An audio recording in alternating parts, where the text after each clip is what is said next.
Right now, Iran is under attack. Reports are pouring in, and Israeli strikes have hit key nuclear sites. But what if I told you Iran has been collapsing long before the missiles ever arrived? Because this isn't just a country under fire, it's a regime rotting from the inside out. Let me show you what the Ayatollah doesn't want the world to see. Over 60% of Iran's mosques are now closed. Clerics are being chased off the streets. Half the population no longer identifies as Muslim, and young women are burning hijabs in public squares. This isn't rebellion, this is a mass exodus from religion enforced by the state. You see, back in 1979, Iran promised the world an Islamic utopia.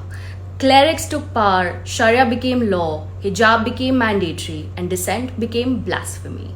4 decades later, youth unemployment is over 27%, inflation at 45%, women are jailed for showing hair, and protesters are executed after 15-minute trials, and people are selling kidneys to survive. This isn't divine justice, it's a slow motion implosion. It started with a woman, Mahsa Amini, killed for not wearing a hijab properly in 2022. What followed? 350 cities erupted in protests. 328 civilians were killed. Over 14,000 were arrested. And still, they kept going. Women burned their hijabs.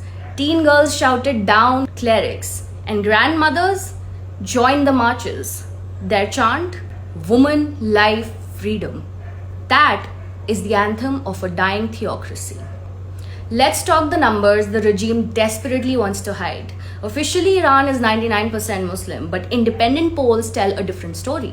Only 40% still identify as Muslim. 47% say they've left the religion. Among 20 to 29-year-olds, it's over 52%. That's not religious revival. That's spiritual rebellion. People are turning to agnosticism, atheism, ancient Persian faiths, Zoroastrianism, anything but state-mandated Islam. The world is watching Iran's nuclear sites, but they've missed the real bomb. This isn't just a military crisis. This is a civilizational warning. Iran shows us what happens when religion turns into courts, women lose their voice, and truth is criminalized as blasphemy. You don't need bombs to destroy a nation. You just need to hand it over to the clerics. The Ayatollah's regime isn't just under attack. It's actually being rejected by its own children. Because when you try to rule through fear and God, you eventually lose both. And when karma comes for theocrats, it doesn't knock, it levels the door.